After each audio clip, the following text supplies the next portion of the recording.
नमस्कार dear students, video पर आप सभी छात्रों का स्वागत है। आज के इस वीडियो में आप सभी छात्रों को एक गुड न्यूज देना चाहूंगा कि आप सभी छात्रों के लिए लाइब्रेरियन भर्ती से रिलेटेड सेकंड ग्रेड की जारी हो चुकी है। उसका नोटिफिकेशन है वो जारी हो चुका है। उसके फॉर्म है वो कब से भरना स्टार्ट हो रहे हैं, साथ में उसके लिए पोस्ट है वो क्या रहेगी, एलिजिबिलिटी क्या रहने वाली है, एज लिमिट क्या रहेगी, सिलेक्शन प्रोसेस क्या रहने वाला है, वेतन आपको कितना मिलेगा, पूरी इंफॉर्मेशन इस वीडियो में आप सभी छात्रों को दी जाएगी। सबसे बड़ी बात तो यह है कि राजस्थान में ही यह भर्ती एक तरीके से कंडक्ट करवाई जाएगी, राजस्थान जोधपुर हाई कोर्ट के द्वारा। ठीक है, अब इस बार भर्ती का एक तरीके से नेम भी मैं आपको बता देता हूं। इसका नेम है रेफरेंस असिस्टेंट एंड लाइब्रेरी स्टोरर, यानी रेस्टोरर। अब इसके लिए नोटिफिकेशन वैसे ऑलरेडी जारी हो चुका है। आप राजस्थान हाई कोर्ट की ऑफिशियल वेबसाइट पर जाना, जैसे कि यहाँ पर आप देख भी पा रहे होंगे, ये लिंक मिल जाएगा आपको, इसको ओपन करना है। और जो पीडीएफ है वैसे तो मैंने टेलीग्राम पर प्रोवाइड करवा दिया है, टेलीग्राम पर जाकर आप देख लेना। अब ये ओनली 34 पोस्ट, कितने पोस्ट, ओनली 34 पोस्ट पर ये भर्ती है। इसका नोटिफिकेशन जारी हो चुका है। सेकंड ग्रेड के लिए ये भर्ती है वो एक तरीके से जारी हुई है। अब यहाँ पर बात करते हैं सेकंड ग्रेड, तो बिल्कुल सभी छात्रों को पता लग गया होगा कि यहाँ पर एलिजिबिलिटी में आपकी BLIS है, या एक तरीके से जिसको बी लिब बोल सकते हो, बैचलर इन लाइब्रेरी साइंस। ठीक है, उसकी रिक्वायरमेंट रहेगी। साथ में आपकी ग्रेजुएशन है वो आपकी कंप्लीट होनी चाहिए। इसके फोरम है वो कब से भरे जा रहे हैं वो भी मैं यहाँ पर क्लियर करने वाला हूं। देखो, इसके फोरम है वो आज से, यानी 29 अप्रैल से आज से स्टार्ट है। इसके फोरम 29 अप्रैल से लेकर 18 मई तक आपके जो फोरम है वो भरे जाएंगे। फोरम किस तरीके से भरना है वो भी मैं आपको क्लियर करूंगा। इस वीडियो को आपको अंत तक देखना है, क्योंकि इससे रिलेटेड, मतलब कि इस भर्ती से रिलेटेड जितनी भी जानकारी है कि एग्जाम कितने घंटे का होगा, नेगेटिव मार्किंग होगी या नहीं होगी, ऑब्जेक्टिव वाइज रहेगा या CBT रहेगा, ठीक है, सब कुछ मैं क्लियर करूंगा। साथ ही में जो फीस की जो एक तरीके से फीस सबमिशन की जो लास्ट डेट रहेगी वो आपकी रहने वाली है 9 मई 2024। उसी के बाद में यहाँ पर एग्जाम की डेट है वो भी आपकी घोषित कर दी गई है। एग्जाम आपका 22 जून 2024 को होने वाला है। कब होने वाला है? 22 जून 2024 को होने वाला है। अब यहाँ पर फॉर्म कौन भर सकता है? काफी छात्रों का डाउट रहेगा कि फॉर्म कौन भर सकता है। जैसा कि मैंने क्लियर कर दिया है कि जिन स्टूडेंट ने BLIS कर रखा है, साथ में उनकी ग्रेजुएशन है वो कंप्लीट है, वो स्टूडेंट यहाँ पर एक तरीके से एलिजिबल है। बाकी जिन्होंने CLIS कर रखा है या DLIS कर रखा है वो स्टूडेंट यहाँ पर एलिजिबल नहीं है। ध्यान रखना, जिस चीज को मैं बार बार रिपीट कर रहा हूँ। उसी के बाद में यहाँ पर एज लिमिट आपकी क्या रहेगी, एज लिमिट का मैं क्लियर करूंगा। उससे पहले मैं आपको क्लियर कर देता हूं फॉर्म फीस को लेकर। देखो, जनरल, OBC, MBC, CL और साथ में अदर्स के लिए आपकी 750 रुपए फॉर्म फीस रहने वाली है। उसके बाद में MBC, OBC, NCL या EWS के लिए जो फॉर्म फीस रहेगी आपकी वो 600 रुपए रहेगी। उसी के बाद में SC, ST और उसी के साथ में जो एक तरीके से दिव्यांग स्टूडेंट है उन सभी के लिए 450 रुपए आपके फॉर्म फीस रहने वाली है। बाकी जैसे पेमेंट मोड रहेगा वो आपका ऑनलाइन रहने वाला है, जिसमें कि आप डेबिट कार्ड, क्रेडिट कार्ड या नेट बैंकिंग से अपना जो पेमेंट है वो आप आसानी से कर पाओगे। नेक्स्ट बात करते हैं एज लिमिट इसमें क्या रहेगी। एज लिमिट इसमें 18 साल से लेकर 40 साल तक रहने वाली है। अब काफी छात्रों का डाउट रहेगा कि सर जो एज एक तरीके से हमारी काउंट होगी वो कब से काउंट होगी। एज आपकी 1 जनवरी 2025 से काउंट होगी, यानी कि तब तक आपकी 18 साल है वो कंप्लीट आपकी हो जानी चाहिए, और इससे अबव आपकी 40 साल भी नहीं होनी चाहिए। ठीक है, मतलब इससे अबव 40 साल नहीं होनी चाहिए, और इस डेट से पहले आपकी 18 साल है वो कंप्लीट हो जानी चाहिए।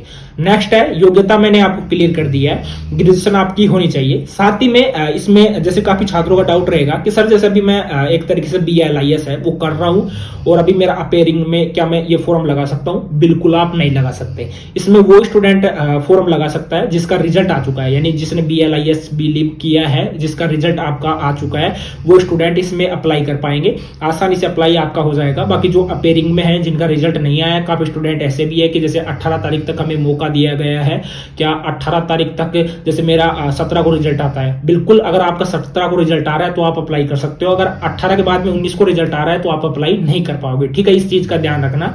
बाई चांस डेट बढ़ती है तो बात अलग है। नेक्स्ट बात करते हैं योग्यता के बाद में। वैसे देखो, सेकंड ग्रेड की भर्ती है, आपको ये ऑलरेडी मैंने बता भी दिया है। नेक्स्ट इसमें एक तरीके से पैटर्न क्या रहेगा, यानी जैसे पैटर्न से पहले मैं आपको बताता हूं कि सिलेक्शन प्रोसेस इसमें क्या रहने वाला है। इसमें फर्स्ट में आपका रिटन एग्जाम होगा, ध्यान रखना, फर्स्ट में आपका रिटन एग्जाम होगा। उसके बाद में सेकंड आपका डॉक्यूमेंट्स वेरिफिकेशन होगा। थर्ड आपका मेडिकल एग्जामिनेशन होगा। क्या? मेडिकल एग्जामिनेशन होगा।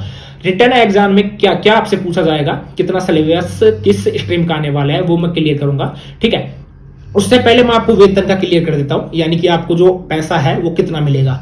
देखो 2 साल तक आपको 14,600 रुपए दे होगा, यानी 2 साल तक आपको 14,600 रुपए मिलेंगे, जो कि प्रोबेशनर एक तरीके से ट्रेनिंग बोल सकते हो जिसको, ठीक है, प्रोबेशन ट्रेनिंग बोल सकते हो। इसमें 14,600 रुपए आपको दे होगा। और 2 साल के बाद में यानी लेवल 5 ग्रेड पर आपको मिलेगा, जो वो मिलेगा आपको 20,800 से लेकर 65,900 रुपए तक आपको देखने को मिलेगा 2 साल के बाद में, ठीक है।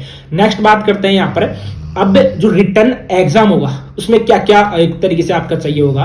देखो एक तो आपका पूरा जो आपका BLIS है, यानी जो आपका लाइब्रेरियन इंफॉर्मेशन का जो सिलेबस है वो आपका आने वाला है। वो आपका आएगा 150 नंबर का, बाकी 50 नंबर का आपका आएगा कंप्यूटर में बेसिक जो जनरल डिटेल्स रहती है, जिसमें कि आपका MS FOC मतलब कि MS ऑफिस से रिलेटेड पूछ लिया, उसके बाद में जैसे FOC पूछ लिया, फंडामेंटल ऑफ कंप्यूटर पूछ लिया, या सिक्योरिटी से रिलेटेड कुछ क्वेश्चन आ गए, या हार्डवेयर रिलेटेड कुछ क्वेश्चन आ गए। बाकी लैंग्वेज वगैरह इतना हार्ड आपसे नहीं पूछा जाएगा, ठीक है। रिटर्न टेस्ट का मैं क्लियर कर देता हूं।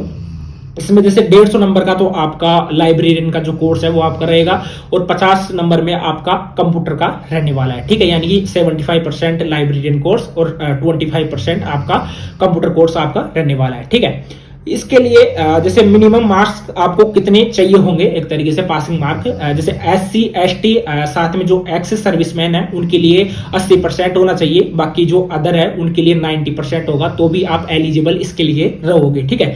साथ ही में आपको मैं क्लियर कर दूं, यहाँ पर जो आपका पेपर होगा वो ओनली 2 घंटे का, कितने घंटे का, ओनली 2 घंटे का पेपर होगा। 200 नंबर का आपका ये पेपर है, ठीक है। बाकी डिपेंड करेगा कि कितने क्वेश्चन आपके आते हैं। अगर जैसे 100 क्वेश्चन आ रहे हैं तो प्रत्येक क्वेश्चन 2 नंबर का आपका हो जाएगा। वो बाकी डिपेंड करता है कि किस तरीके से आपसे पूछा जाएगा। उसके बाद में किसी भी प्रकार की यहाँ पर नेगेटिव मार्किंग नहीं है। ऑफ कोर्स अगर नेगेटिव मार्किंग नहीं है तो आपकी कट ऑफ हाई जाएगी, और कट ऑफ हाई जाएगी तो आपकी मेरिट के आधार पर आपको एक तरीके से सिलेक्शन मिलेगा। नेक्स्ट आपका ऑब्जेक्टिव टाइप से आपका जो पेपर है वो आपका होने वाला है, यानी MCQ मेथड से, पेन पेपर मेथड से आपका जो पेपर है वो आपका होने वाला है। कंप्यूटर नहीं, CBT नहीं होने वाला, यानी कंप्यूटर बेस्ड आपका एक तरीके से एग्जाम है वो आपका नहीं होने वाला, ये ध्यान रखना। साथ ही में जितने भी स्टूडेंट हैं आपको पता है कि इसके लिए जो डेट है वो अनाउंस कर दी गई है, यानी कि 22 जून 2024 को इसका एग्जाम है वो आपका होने वाला है। अभी मई के बाद में आपके पास में ओनली 1 मंथ का आपके पास में टाइम है। वैसे देखा जाए तो 1.5 से 2 मंथ आपके पास में है। इसमें आप अपनी तैयारी को और भी बेस्ट कर सकते हो, और इस भर्ती के लिए आप अप्लाई कर सकते हो। इसमें ओनली पोस्ट 74 है। बाकी आप हमारे टेलीग्राम को ज्वाइन कर सकते हो, जैसे कि ये देख सकते हो, इस टेलीग्राम को आप जरूर ज्वाइन कर लेना, क्योंकि यहाँ पर कंप्यूटर मतलब कि लाइब्रेरियन कोर्स से रिलेटेड जितनी भी इंफॉर्मेशन है वो लगातार मेरे द्वारा दी जाती है। बाकी मैं ये भी क्लियर करता हूँ कि कौन से यूनिवर्सिटी में अभी जो एडमिशन प्रोसेस है वो स्टार्ट है और कौन से में खत्म हो चुका है, वो भी मैं क्लियर करता हूँ। तो आप इस चैनल को जरूर ज्वाइन कर लेना, चैनल को भी ज्वाइन कर लेना, और साथ में टेलीग्राम है, टेलीग्राम को भी ज्वाइन कर लेना। बाकी अगर आपको लाइब्रेरियन कोर्स से कुछ रिलेटेड मुझसे पूछना है तो आप कमेंट बॉक्स में कमेंट करके पूछ सकते हो। बाकी मैं आपको इंस्टाग्राम पर भी मिल जाऊंगा, ठीक है। जितनी भी जो इन्फॉर्मेशन मुझे देनी थी वो मैंने आप सभी छात्रों को दे दी है। उच्च न्यायालय यानी जोधपुर उच्च न्यायालय के द्वारा ये एग्जाम है वो कंडक्ट करवाया जाएगा, जिसमें कि उसके द्वारा पर्सनली उसके द्वारा ही एग्जाम है वो कंडक्ट करवाया जाता है। और जो भी पूरा रहता है कि मेरिट किस तरीके से निकाली जाएगी, कितने नंबर आपको मिलेंगे, सब कुछ न्यायालय के जो भी अधिकारी रहते हैं उनके द्वारा ये एक तरीके से घोषित किया जाता है, ठीक है।